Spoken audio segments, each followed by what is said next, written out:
Hello students. मैं doctor Jitendra Singh, department of mathematics, Rajarshi college Alwar. आज का जो टॉपिक है आपका इस वीडियो का, examples of analytic function in complex analysis. इससे पूर्व हमने इसके बहुत सारे वीडियो इस यूट्यूब चैनल पर अपलोड कर दिए गए हैं। College mathematics classes by doctor Jitendra Singh, CCE Raj, RRC Alwar. तो यहाँ पर जाकर इसकी एक प्लेलिस्ट अलग से बनी हुई है, वहाँ पर आप देख सकते हैं। और मैं उम्मीद करता हूँ कि आप लोगों ने सभी ने बुक्स खरीद ली होंगी। और यदि आपने कॉम्प्लेक्स एनालिसिस की बुक्स खरीद ली है तो आप मेरे साथ कॉम्प्लेक्स एनालिसिस का जो पेपर है आपका BSc part third paper second, उसको आप मेरे साथ कंप्लीट कर सकते हैं इन वीडियो के माध्यम से।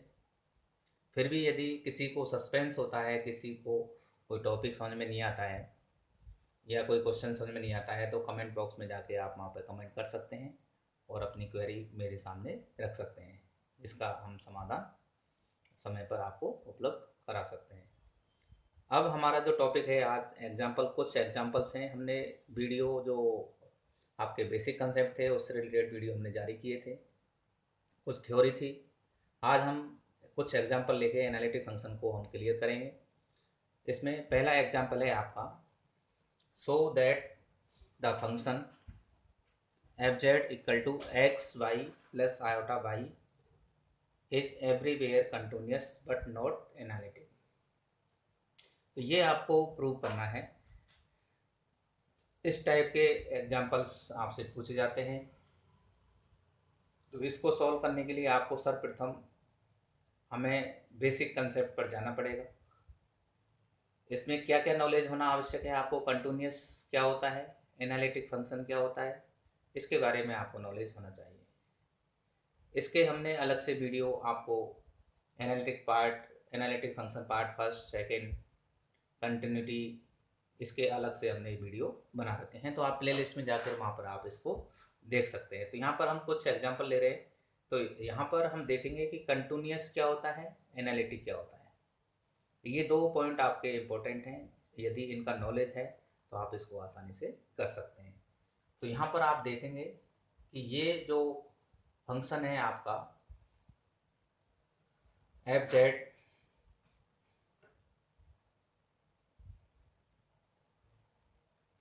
X by plus iota by, तो यहाँ पर इसको हम कह सकते हैं u प्लस आयोटा b, और जिसको हमने w भी कह सकते हैं इसको।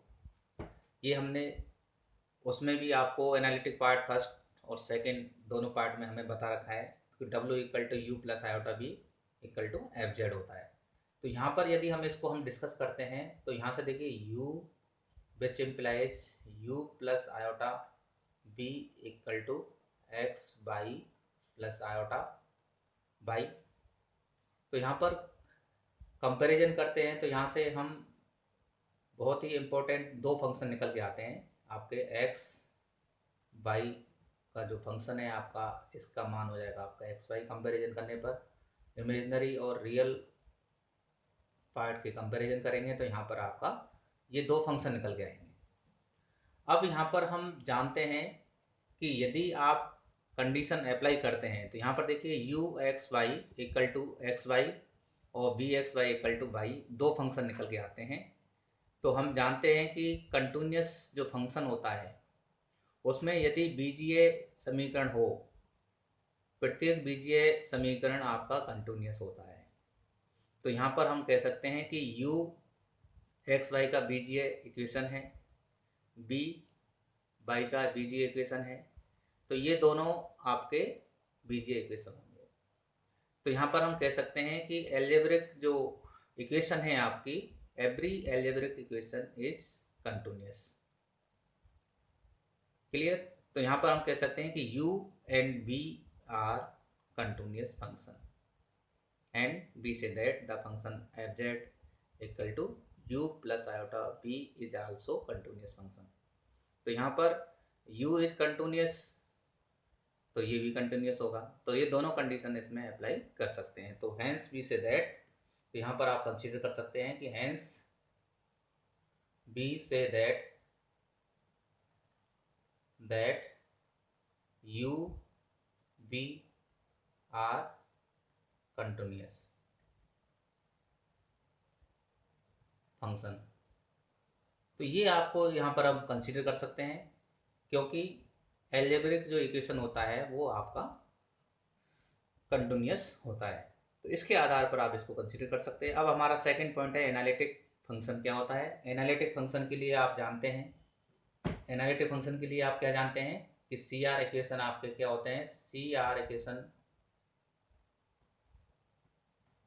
Del you upon del x equal to del B upon del Y, और दूसरा जो सी आर इक्वेशन होता है आपका del B upon del x equal to minus के del you upon del Y. तो ये दो इक्वेशन होते हैं आपके सी आर इक्वेशन, इनको सेटिस्फाई करना है। तो यहाँ पर एनालिटिक फंक्शन के लिए कंडीशन क्या है कि कोई भी फंक्शन एनालिटिक होगा यदि कॉची-रीमान समीकरण को संतुष्ट करता है। तो यहाँ से हम जानते हैं कि u इक्वल टू क्या है आपका x बाई, तो which implies del u upon del x क्या हो जाएगा आपका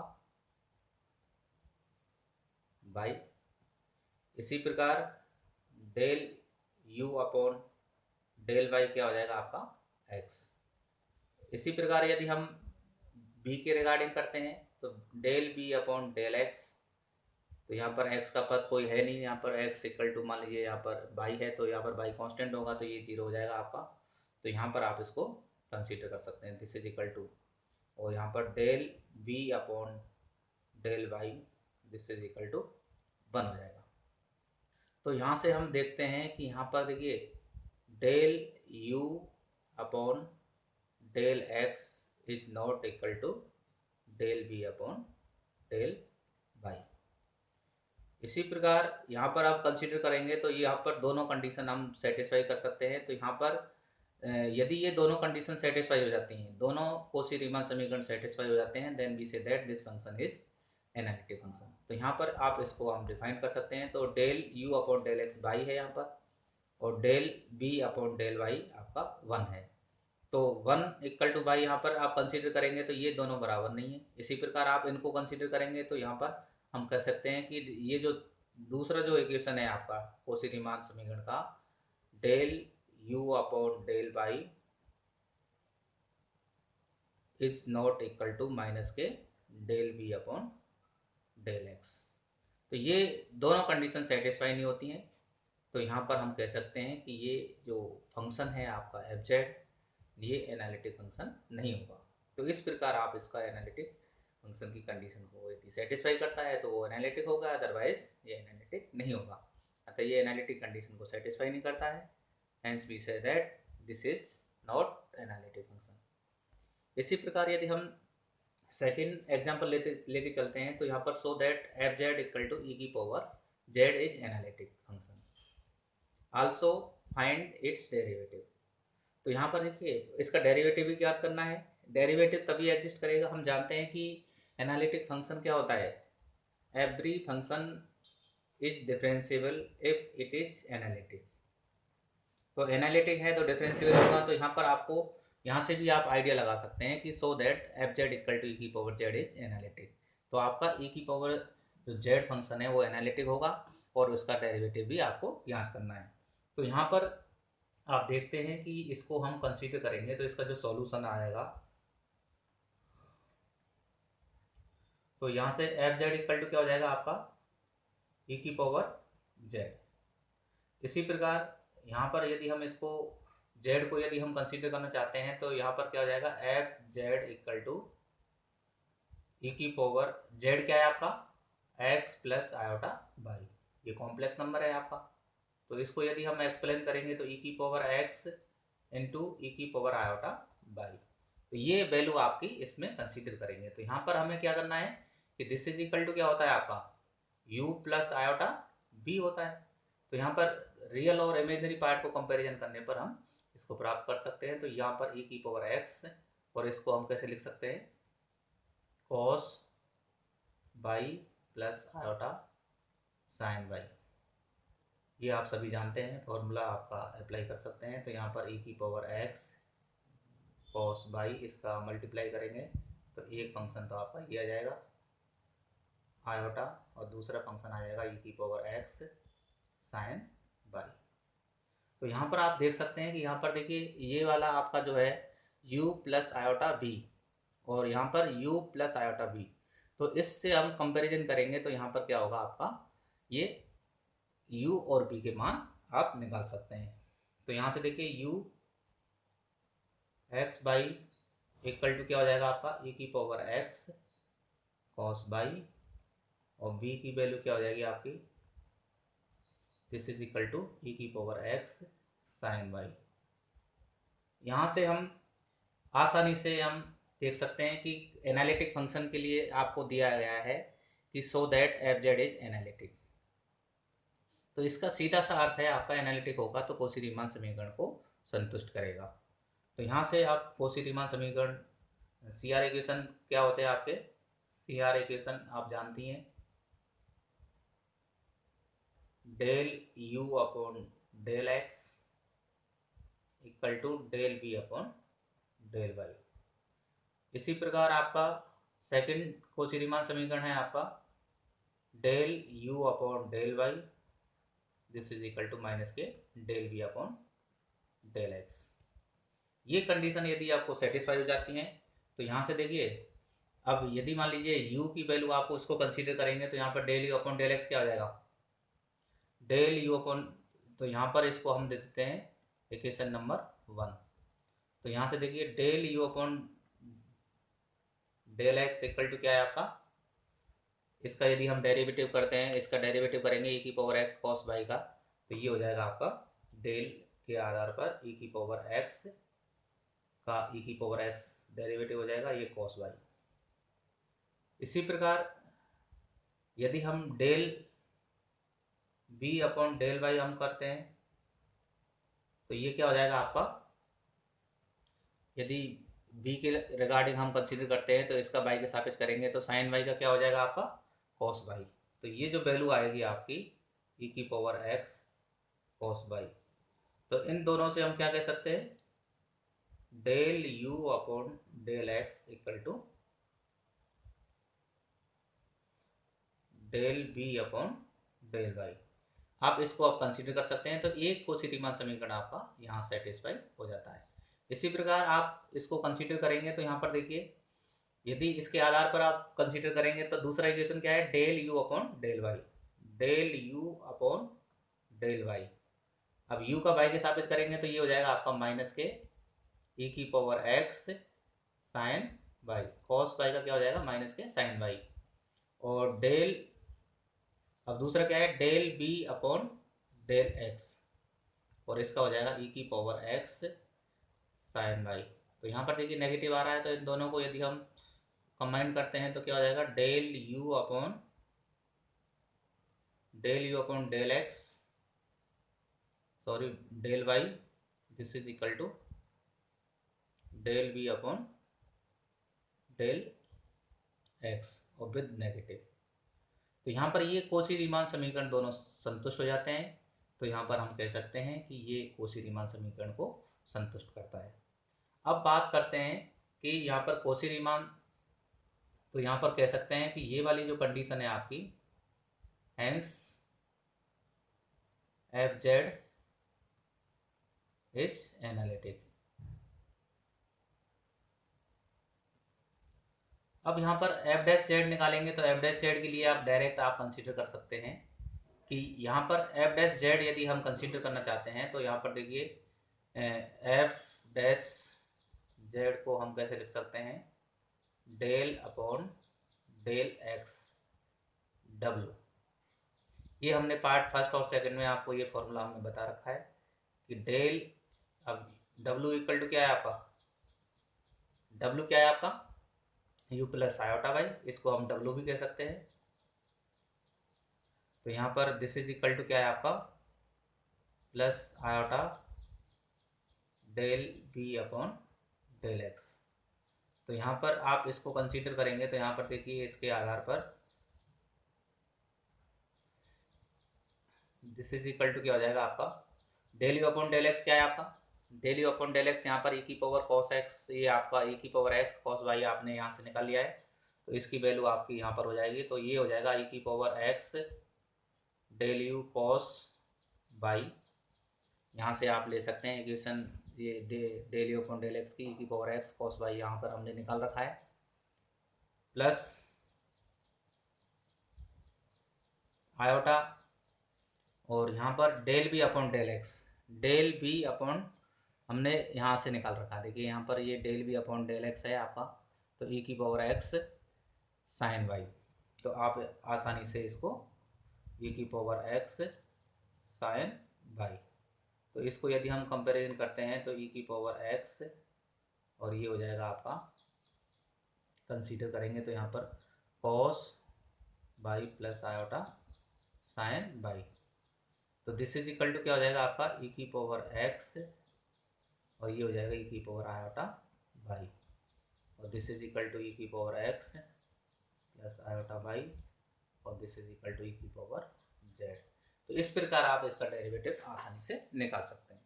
तो डेरिवेटिव के लिए आप इसको कंसीडर करेंगे तो ये वाली कंडीशन इसमें सेटिस्फाई हो जाएंगे। तो यहाँ पर आप देखेंगे कि यहाँ पर दिस इज इक्वल टू, यदि हम एक्स के रेस्पेक्ट में ले रहे हैं तो यहाँ पर हम ये भी कह सकते हैं कि माइनस के आयोटा डेल डब्ल्यू अपॉन डेल वाई, इससे भी आप आसानी से निकाल सकते हैं।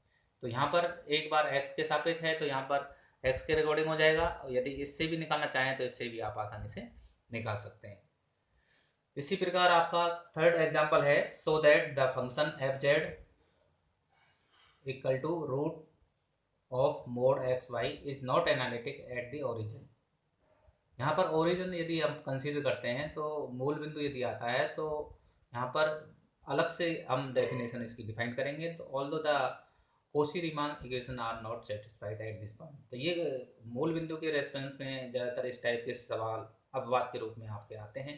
तो यहाँ पर कोशी-रीमान ये एनालिटिक नहीं है, फिर भी आपका कोशी-रीमान समीकरण संतुष्ट होता है, तो कुछ अपवाद के रूप में कुछ क्वेश्चन है। तो यहाँ पर हम जानते हैं कि बी नो दैट, तो यहाँ पर हम कंसीडर कर सकते हैं कि बी नो दैट डब्ल्यू equal to f z u plus iota y u plus iota b, तो यहाँ पर आप उसको वैल्यू क्या है आपकी, तो ये रियल नंबर है, इसमें इमेजिनरी पार्ट नहीं है, तो इसका मतलब ये रियल नंबर है। तो यहाँ पर कंपैरिजन करेंगे तो क्या होगा, which implies U x Y equal to root mod of X Y और B X Y equal to zero, तो यहाँ पर आप इसको कंसीडर कर सकते हैं। तो यहाँ पर हमें प्रूव क्या करना है, इज नॉट एनालिटिक, किस पर, मूल बिंदु पर, मूल बिंदु पर ये जो फंक्शन है एफ जेड ये एनालिटिक नहीं है। तो ये यदि इस टाइप की कंडीशन है तो इसका मतलब क्या होगा, कोशी-रीमान समीकरण सेटिस्फाई नहीं होती हैं। तो मूल बिंदु पर हम कोशी-रीमान समीकरण को ज्ञात करेंगे, तो इसके आधार पर आप इसको कंसीडर कर सकते हैं। तो यहाँ पर now we find out the partial derivative of the function u और v एट द ओरिजिन। तो मूल बिंदु पर आप निकालेंगे तो इस तरह के बहुत सारे सवाल आएंगे। तो ये पैटर्न ये रहेगा, यदि आप देखेंगे कि इसका जो सिस्टोमेटिक तरीका है, यदि मूल बिंदु पर आपका मान लीजिए एनालिटिक नहीं है और कोशी-रीमान समीकरण संतुष्ट करता है, इस टाइप के सवाल आते हैं, तो यही मेथड अप्लाई करना पड़ेगा। तो बाकी के सवाल आपको ही सॉल्व करने हैं, कुछ मैं आपको सवाल बताऊंगा तो आपको स्वयं ट्राई करना है इनको इस आधार पर। तो यहाँ पर मूल बिंदु पर यदि निकालना है तो डेरिवेशन इस प्रकार निकालेंगे आप। तो यहाँ पर देखिए del you upon del x निकालना है, तो ये सेम पैटर्न रहेगा, ये फॉर्मूला आपको अप्लाई करना है कि limit x tends to zero u x y minus u zero zero upon x, ये इसका del you upon del x है मूल बिंदु पर। तो यहाँ पर यू एक्स वाई हम कंसीडर करते हैं, तो यहाँ पर देखिए वाई की वैल्यू जैसे ही जीरो करेंगे तो ये जीरो हो जाएगा आपका। तो यहाँ पर zero minus zero upon x, तो ये हो जाएगा आपका जीरो। तो ये सिंपल सा है आपका कि यहाँ पर एक्स है तो यहाँ एक्स आएगा, वाई है तो यहाँ जीरो की जगह पर वाई आ जाएगा। तो इसी प्रकार हम अदर डेरिवेटिव आप ज्ञात कर सकते हैं। तो यहाँ पर हमें क्या जरूरत पड़ेगी, del you upon del x, del you upon del Y, del B upon del x और del B upon del Y की जरूरत पड़ेगी। तो यहाँ पर ये चारों पॉइंट्स आपको निकालने हैं। तो यहाँ से देखिए del you upon del Y, तो ये पैटर्न फॉर्मूला का सेम रहेगा। यहाँ पर देखिए यहाँ पर एक्स था फर्स्ट कोऑर्डिनेट, अब यहाँ पर बाई सेकंड कोऑर्डिनेट होता है, तो बाई के रेस्पेक्ट में है तो यहाँ बाई आ जाएगा, बाकी सेम रहेगा आपका। तो इस प्रकार आप इसको कंसीडर कर सकते हैं। तो ये आपका बाई है, तो यहाँ पर आप इसको थोड़ा सा करेक्शन कर लें, तो यहाँ से आप इसको कंसीडर कर सकते हैं। तो ये आपका ये बाई होगा आपका, तो इसके आधार पर आप इसको कंसीडर कर सकते हैं। तो ये वाई यदि हम इसमें कंसीडर करते हैं तो 0 माइनस 0, देखिए u 0 बाई, तो इसमें भी ये प्रोडक्ट है तो ये भी 0 हो जाएगा, 0 0 ये 0 हो जाएगा, तो यहाँ पर ये कंडीशन सेटिस्फाई हो जाएगी। अब इसी प्रकार del we upon del x निकालेंगे तो यहाँ पर देखिए v आ गया, यहाँ पर दोनों में क्या था u और यहाँ पर v हो जाएगा, और बाकी पैटर्न सेम रहेगा, तो ये आपका b x zero minus b zero zero, तो ये भी जीरो हो जाएगा और ये भी जीरो हो जाएगा। तो यहाँ पर आप देख सकते हैं कि ये चारों कंडीशन मूल बिंदु के लिए आपके सभी कंडीशन में जीरो आ रहा है। तो यहाँ पर बी से that del you upon del x equal to del B upon del Y, और del you upon del Y equal to minus के del we upon del x, तो ये कंडीशन आपकी सेटिस्फाई होती है। देन बी से that it is satisfy Cauchy Riemann equation, ठीक है। तो यहाँ पर आप कोशी रीमान समीकरणों को सेटिस्फाई कर सकते हैं। तो ये इस टाइप की, ये मूल बिंदु इस टाइप की इक्वेशन आती है तो हमें यही पैटर्न अप्लाई करना है। यदि मूल बिंदु का कंसेप्ट यदि आता है कि मूल बिंदु पर ये एनालिटिक नहीं है तो ये एनालिटिक है, तो ये डेरिवेटिव आपको निकालने हैं कोशी रीमान समीकरण के लिए, तो ये फॉर्मूला सेम होगा आपका। तो यहाँ पर आपकी इसकी फंक्शन के अकॉर्डिंग वैल्यू चेंज हो जाएंगे, तो इस प्रकार आप इसको डिफाइन कर सकते हैं। तो इसी प्रकार हम कह सकते हैं कि कोशी समीकरण सेटिस्फाई करते हैं तो इसका हम कंडीशन को सेटिस्फाई करेंगे, परंतु दूसरी कंडीशन क्या है आपकी, जैसे कोशी रीमान समीकरण सेटिस्फाई होते हैं परंतु ये एनालिटिक नहीं है, और एनालिटिक नहीं है तो इसका मतलब हम क्या करेंगे, एनालिटिक फंक्शन वह फंक्शन होता है जो डिफरेंशिएबल हो। तो डिफरेंशिएबल है तो डेरिवेटिव एग्जिस्ट करेगा, तो डेरिवेटिव के लिए क्या कंडीशन हो जाएगी, we know that if f z is analytic function then that function is differentiable at this point. But यहाँ पर ये कंडीशन डेरिवेटिव की कंडीशन क्या है, मूल बिंदु पर हमने लिया है कि जेड इक्वल टू जीरो हमने कंसीडर किया है, तो f dash z equal to क्या हो जाएगा, limit z tends to zero f z minus f zero upon z. तो यहाँ पर limit z tends to zero, ये आप इसकी फंक्शन वैल्यू रखेंगे तो ये वाली वैल्यू आपकी निकल के आएगी, तो ये इस पर डिपेंड करेगा। तो यहाँ पर देखिए इस टाइप की फंक्शन, ये फॉर्मूला सभी में अप्लाई करेंगे आपके, यदि बीजीय व्यंजक इस तरह के आते हैं तो आप इसको यूज करेंगे। तो यहाँ पर y equal to m x यदि रखते हैं तो यानी एक्स और वाई का अवलोकन करना है, तो क्योंकि जो फंक्शन है यहाँ पर ये जो डेरिवेटिव है ये यूनिक होना चाहिए डेरिवेटिव, और यदि ये यूनिक्यू है देन वी से that this is analytic function और डिफरेंशिएबल। तो यहाँ पर by equal to m x जैसे ही हमने रखा है, इसमें ये एक रेखा है आपकी by equal to m x, आप सभी जानते हैं जेड टेंस टू जीरो पर, तो यहाँ पर एफ डैश जीरो क्या हो गया आपका, limit x tends to zero, और यहाँ पर इसकी वैल्यू आपको, तो ये जो फंक्शन निकल के आया आपका टोटल एम पर डिपेंड है। तो ये एम पर डिपेंड है तो एम के भिन्न भिन्न मानों के लिए क्या होगा, एफ डैश जीरो के भिन्न भिन्न मान प्राप्त होंगे, परंतु हमारे जो एनालिटिक फंक्शन की डेफिनेशन क्या कहती है कि कोई भी फंक्शन डिफरेंशिएबल है तो वो एनालिटिक होगा, और ये डिफरेंशिएबल कब होगा, जब इसके जो डेरिवेटिव है वो यूनिक्यू होगा, परंतु ये यूनिक्यू नहीं है क्योंकि एम के मान चेंज होते हैं, तो ये एम पर डिपेंड है। यदि कांस्टेंट होता है यहाँ पर देन वी से दैट दिस इज डिफरेंशिएबल, तो which depend on M so that the limit is not unique, तो हेंस वी से that this is not analytic at this point. तो यहाँ पर कह सकते हैं कि हम यहाँ पर ये फंक्शन एनालिटिक नहीं है। तो इस प्रकार आप इसको हम डिफाइन कर सकते हैं। अब मैं आपको होमवर्क दे रहा हूँ, आप इस टॉपिक से रिलेटेड आप इस तरह के जो सवाल हैं आप इसको यूज करेंगे, तो आप इनको सवाल 3 सवाल हैं आपके। Similarly you can try to solve of the following examples. तो यहाँ पर ये 3 एग्जांपल हैं आपका, देखिए prove that the function f Z equal to sine x cos hyperbolic by plus iota cos x sine hyperbolic by is analytic everywhere. तो यहाँ पर कोशी रीमान समीकरण सेटिस्फाई करने हैं तो यहाँ से आप आसानी से कर सकते हैं। इसी प्रकार यहाँ पर prove that the following function, ये जो फंक्शन है आपका दिस इज कंटिन्यूस और कोशी रीमान समीकरण satisfied at origin but this is not exist. तो ये एग्जांपल अभी जो जस्ट किया है उसके रिगार्डिंग होगा, तो यहाँ पर आप इसको कंसीडर कर सकते हैं। इसी प्रकार यहाँ पर थर्ड आपका जो एग्जांपल है आपका, so that the function f defined by is not analytic at is this. तो ये जो फंक्शन है वो एनालिटिक नहीं है और सी आर इक्वेशन सेटिस्फाई हो रहे हैं, तो ये दोनों सेम है आपके। तो मूल बिंदु है यहाँ पर, देखिए मूल बिंदु पर है तो जो डेरिवेशन आपको निकाले हैं del you upon del x, del you upon del Y, del we upon del x, del we upon del Y, तो वो सेम निकालेंगे। अभी जो एग्जांपल आपने किया है और जस्ट इससे पहले, तो उसके आधार पर इसको हम निकालेंगे। तो यहाँ पर जेड की वैल्यू यदि हम कंसीडर करते हैं तो आप इसको, मैं थोड़ा सा यहाँ पर हिंट्स बता देता हूँ आपको कि यहाँ पर यदि आप कंसीडर करना चाहते हैं तो ये वाली कंडीशन आप इसमें अप्लाई कर सकते हैं। तो दिस इज इक्वल टू, यहाँ पर देखिए e⁻⁻k, इसको हम कह सकते हैं 1/Z4। This is equal to कैसे कह सकते हैं, e⁻⁻k 1/x plus iota by की पावर 4। इसी प्रकार यहाँ पर थोड़ा सा हमें u प्लस आयोटा बी के रूप में आपको कंसीडर करना है, तो यहाँ पर आप इसको कंसीडर कर सकते हैं। तो ये वाली जो कंडीशन है आप इसको आप आसानी से इसको डेरिवेटिव कर सकते हैं। तो यहाँ पर ये संयुग्मी है आपका, तो संयुग्मी के आधार पर आप इसको यदि हम ऊपर नीचे गुणा करते हैं तो आप इसको आसानी से ज्ञात कर सकते हैं। तो ये आपकी जो वैल्यू है वो उसके ऊपर डिपेंड करेगी। तो यहाँ पर यदि हम इसको थोड़ा सा संयुग्मी से गुणा करते हैं आयोटा बाई